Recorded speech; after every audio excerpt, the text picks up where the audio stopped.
श्रीमद् भगवद गीता अध्याय 14 श्लोक 14 से 15। यदा सत्त्वे प्रवृद्धे तु प्रलयं याति देहभृत् तदोत्तमविदां लोकान् अमलान् प्रतिपद्यते रजसी प्रलयं गत्वा कर्मसंगीषु जायते तथा प्रलीनस्तमसी मूढ़ योनिषु जायते। जब कोई जीव अपनी देह त्यागते समय सत्वगुण की वृद्धि की स्थिति में होता है, तब वो उच्च कर्म करने वालों के पवित्र तथा निर्मल लोकों को प्राप्त होता है। रजोगुण की प्रबलता में मृत्यु होने पर वो ऐसे मनुष्यों के बीच जन्म लेता है जो कर्मों में आसक्त तथा क्रियाशील होते हैं। और जब किसी का अंत तमोगुण की वृद्धि के समय होता है, तब वो अज्ञान और भ्रम से युक्त निम्न योनियों जैसे कीट, पशु आदि में जन्म ग्रहण करता है। जब सत्व गुण की वृद्धि के समय कोई देहधारी मृत्यु को प्राप्त होता है, तब वह उन श्रेष्ठ और निर्मल लोकों की प्राप्ति करता है जिन्हें उत्तम को जानने वाले और उत्तम की उपासना करने वाले प्राप्त करते हैं। ये लोग पूरी तरह मल रहित और पवित्र होते हैं, अर्थात सत्वपूर्ण, निर्मल विचार और सात्विक जीवन वाले लोग।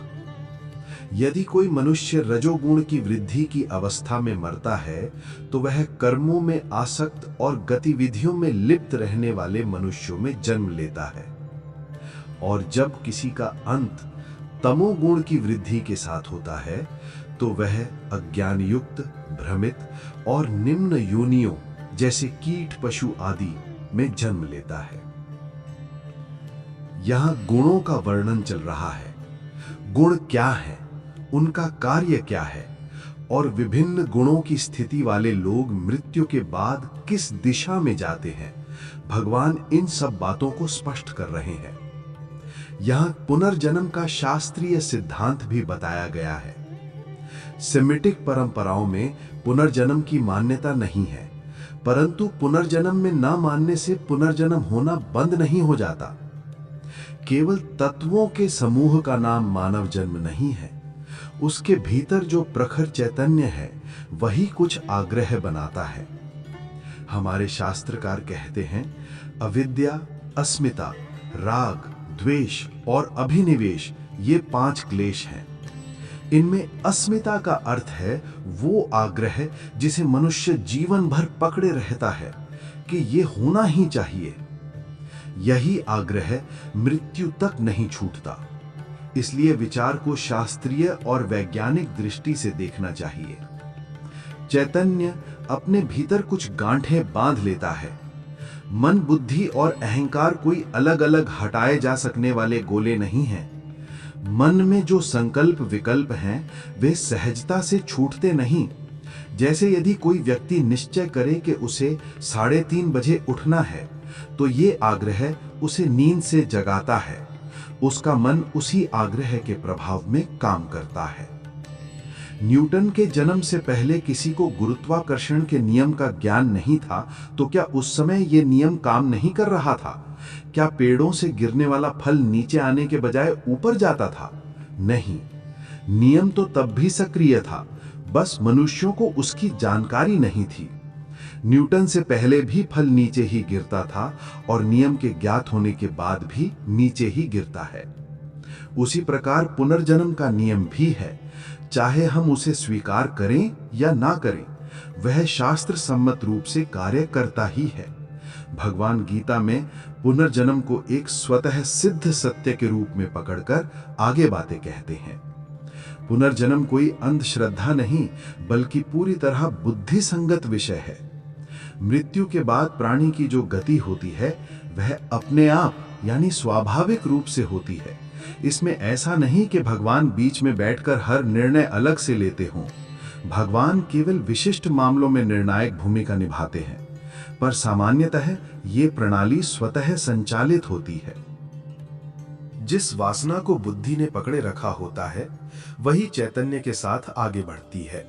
बुद्धि, मन और अस्मिता ये सभी चैतन्य द्वारा निर्मित विभिन्न रूप, फॉर्म है।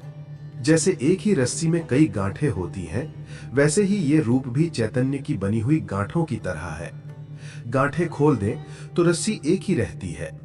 मन, बुद्धि, चित्त और अहंकार शरीर के भौतिक अवयव नहीं है। जो खोपड़ी दिखाई देती है वो केवल इनका आधार स्थल है, इनका आश्रय है। जैसे कोई व्यक्ति कुर्सी पर बैठे तो इसका अर्थ ये नहीं कि कुर्सी ही व्यक्ति है। ठीक वैसे ही ब्रेन वो स्थान है जहां चैतन्य की गांठें सक्रिय होती हैं, इसलिए हम उसे मस्तिष्क कहते हैं। चैतन्य के भीतर मौजूद विभिन्न आग्रह अलग अलग रूप धारण करते हैं। उन्हें ही हम मन, बुद्धि, अहंकार और चित्त के रूप में पहचानते हैं। चैतन्य द्वारा बांधे गए ये आग्रह ही आगे की गति तय करते हैं। इसी आग्रह को वासना कहकर समझाया गया है और यही वासना प्राणी को आगे धकेलती है। हमारे शास्त्रों के अनुसार मृत्यु के बाद जीव सबसे पहले मेघमंडल में जाता है। मेघमंडल का उल्लेख इसलिए है कि यदि जीव सीधे किसी स्थान पर चला जाए तो पुनर्जन्म के बीच जो आवश्यक समय है वो नहीं मिल पाएगा।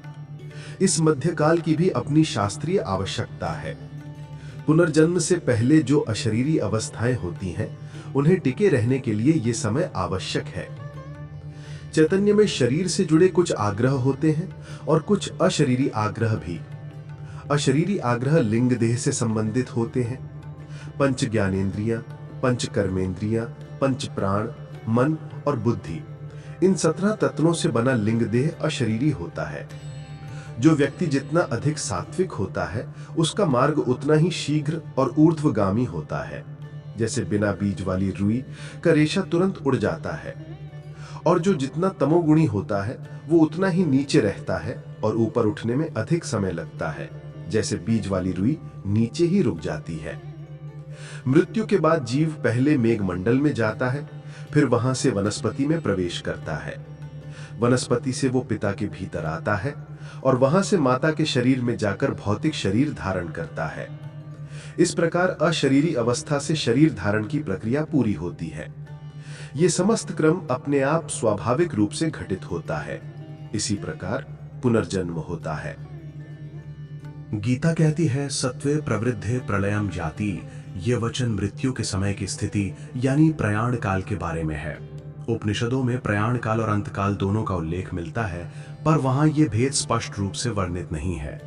गीता के 8वें अध्याय में यह भेद स्पष्ट किया गया है कि प्रयाण काल और अंतकाल दोनों अलग हैं। लोग अक्सर अंतकाले च मामेव का अर्थ गलत समझ लेते हैं।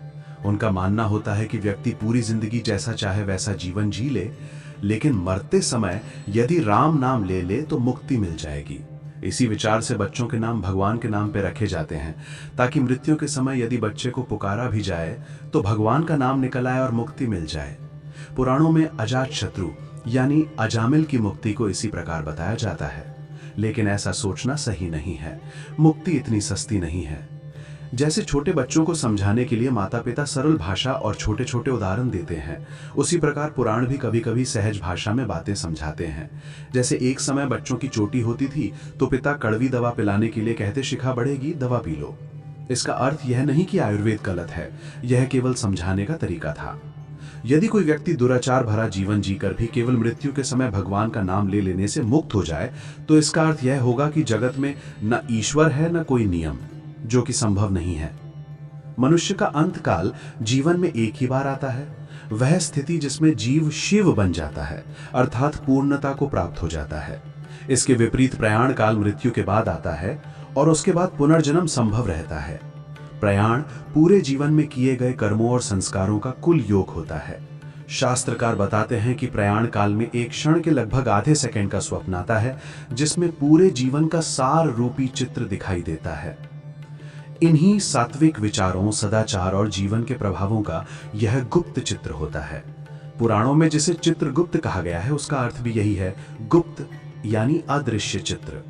यह अंतिम स्वप्न होता है। इसके बाद सांस रुक जाती है, इसलिए उस चित्र के बारे में कोई संसार में बता भी नहीं सकता।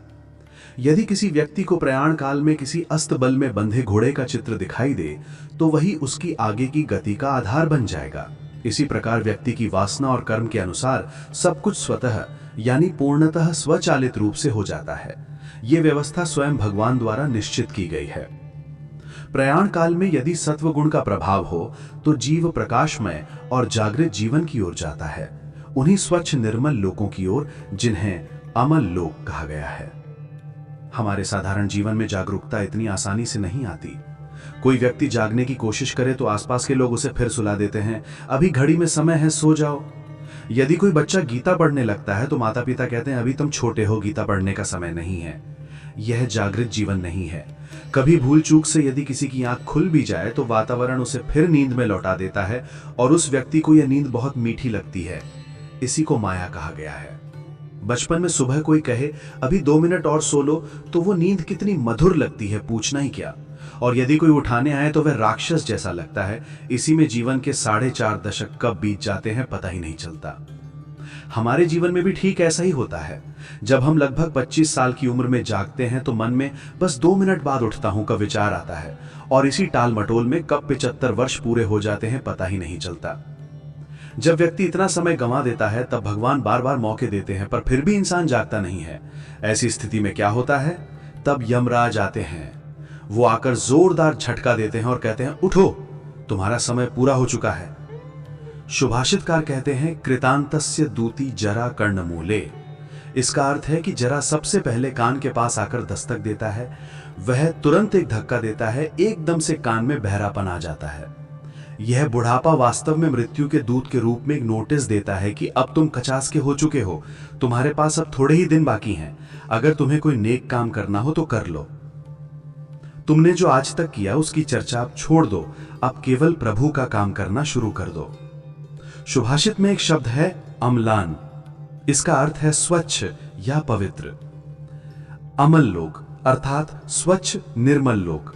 अस्वच्छता कहां होती है? वासना में। जैसे कई दिन पुराना अन्न पेट में सड़ जाए तो दुर्गंध आती है, उसी प्रकार कई जन्मों की वासनाएं चित्त में रह जाएं तो उनकी दुर्गंध जीवन में फैलती है। अमल जीवन वही है जहां वासना ना हो। ऐसा मनुष्य केवल तुष्यंती च रमंती च यानी शांति और संतोष में ही जीता है, जैसे जल में कमल। उसे न वासना होती है न कामना। इसे परेच्छा प्रारब्ध कहा गया है। जहां भगवान कहते हैं चलो और वह चल देता है।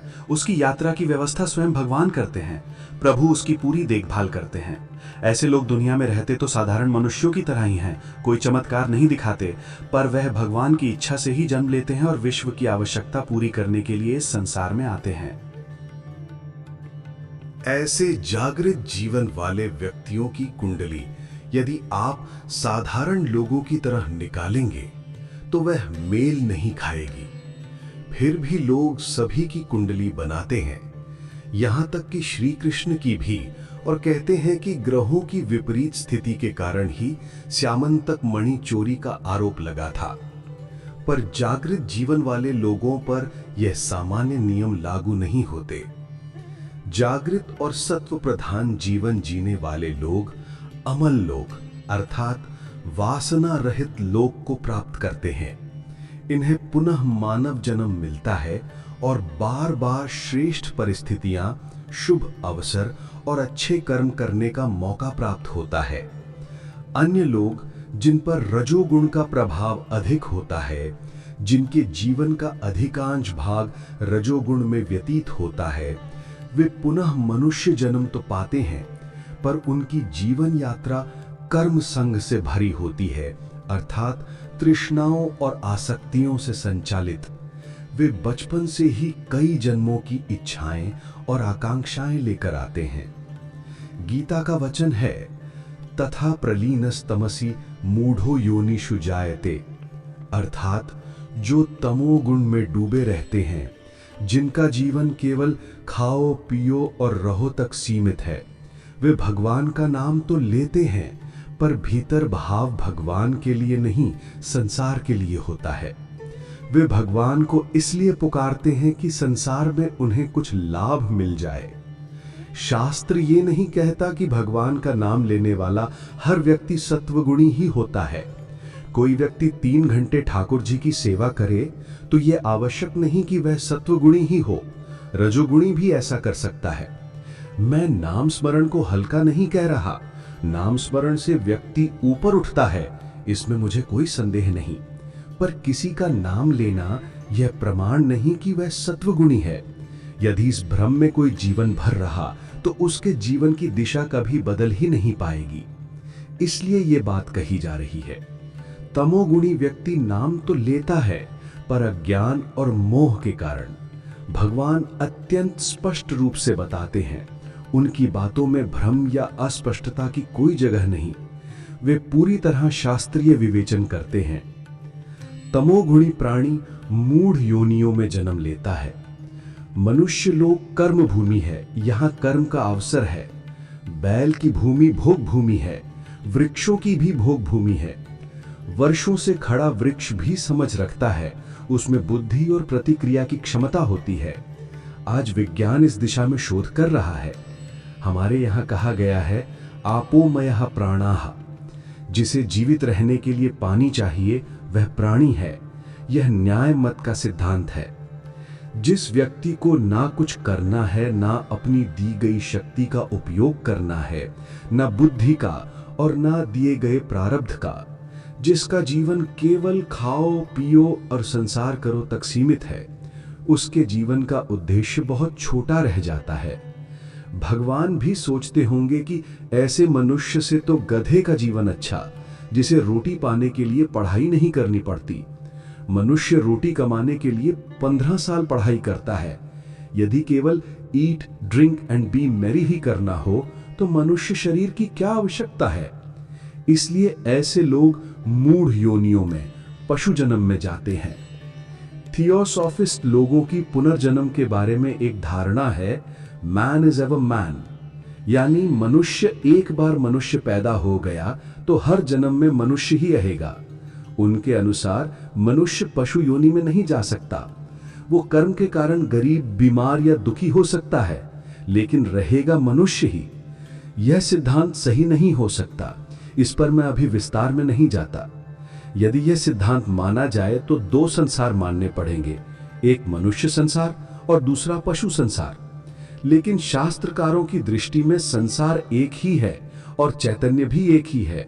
इसलिए मनुष्य पशु योनि में भी जा सकता है। राजा भरत हिरण बने और हिरण की तरह भटके, इसका वर्णन स्पष्ट है। एक बार की बात है, संत तुकाराम महाराज की सास उन्हें रास्ते में मिली।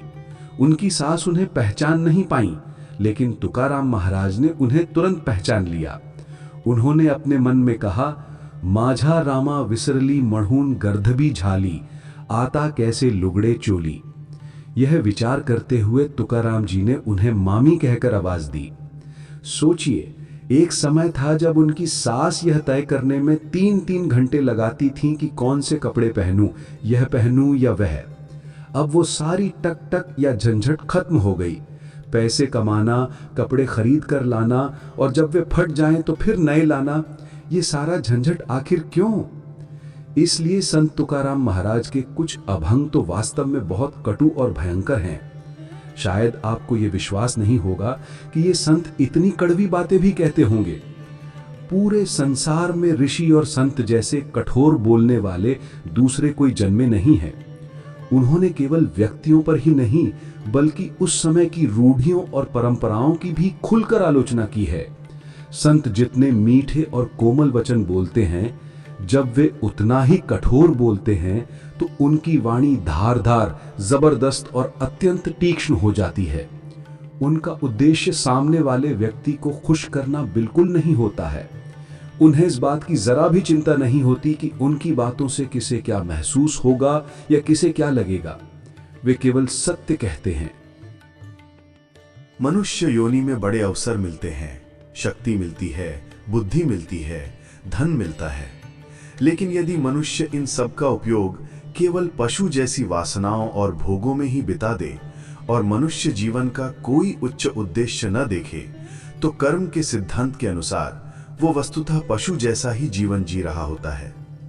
उसकी वासनाएं यदि पशु जैसी हो तो वो मनुष्य होते हुए भी पशु बन जाता है। भगवान जैसे स्नेह से कहते होंगे, तुम्हें केवल खाने पीने और आराम की जिंदगी चाहिए, तो फिर मनुष्य जीवन की इस भागदौड़ में क्यों फंसते हो? मनुष्य को तो पढ़ना पड़ता है, 15 वर्ष तक मेहनत करनी पड़ती है, नौकरी के लिए संघर्ष करना पड़ता है। पशु योनि में ये सब झंझट नहीं है, घास तो तैयार है। इस प्रकार वासनाओं के कारण ही नहीं, बल्कि ईश्वर का ये स्नेहपूर्ण इशारा भी जीव को पशु योनि की ओर ले जा सकता है। संक्षेप में कहें तो मनुष्य वास्तव में पशु बन सकता है यदि अपनी शक्ति, बुद्धि और धन को किसी दैवी या कल्याणकारी कार्य में न लगाकर केवल तमोगुणी जीवन जिए तो उसका परिणाम पशु योनि ही होता है। समाज के कार्यों में यदि आप किसी उद्देश्य के लिए पैसे लें और वो काम पूरा न कर सकें तो जिनसे धन लिया था उनके प्रति आपका दायित्व बनता है।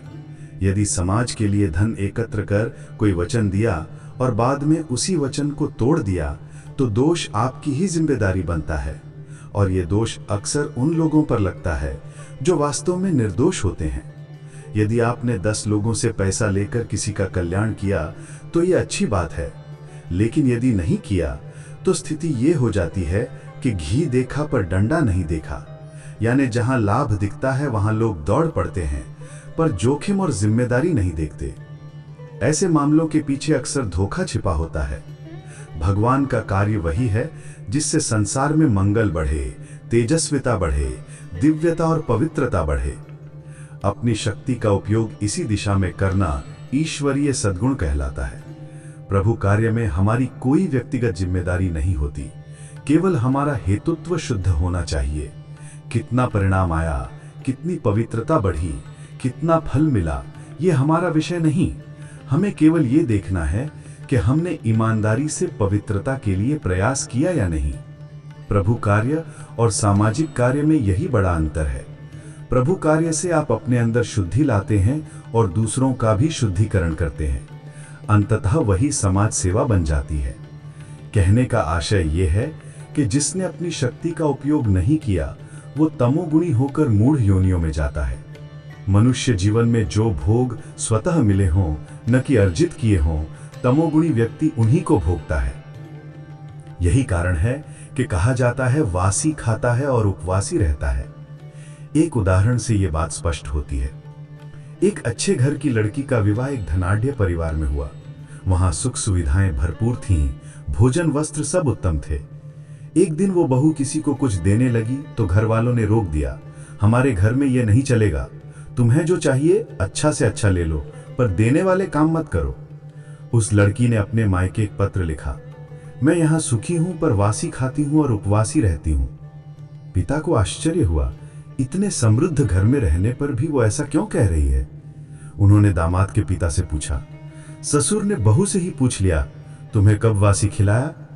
लड़की ने जवाब दिया, आज जो हमें धन सुविधाएं मिल रही हैं वो पिछले जन्म के कर्मों का फल है, इसलिए ये सब वासी है, और आने वाले जन्म के लिए हम कोई अच्छे कर्म नहीं कर रहे, इसलिए अगला जन्म उपवास यानी हमारे परिवार के लोग आगे भूखे मरेंगे। इसीलिए मैं कहती हूं कि हम वासी खाते हैं और उपवासी रहते हैं। सात्विक, राजस और तामस, इन गुणों पर विचार करते समय अत्यंत शास्त्रीय दृष्टि आवश्यक है। रात को जपमाला फेर लेने से कोई सत्वगुणी नहीं हो जाता, जैसे दुकान चलाने वाला भी सत्वगुणी हो सकता है। ये सभी बातें अत्यंत गहरी हैं और भगवान ने इन्हें गीता के 14वें अध्याय में अत्यंत वैज्ञानिक और शास्त्रीय ढंग से समझाया है। यह अध्याय कठिन है, इसका अर्थ भी गंभीर है, पर भगवान के विचारों की कड़ी लिंक अत्यंत स्पष्ट और पूर्ण है। अब आगे वे इन गुणों के अनुसार कर्मों के फलों का वर्णन करते हैं।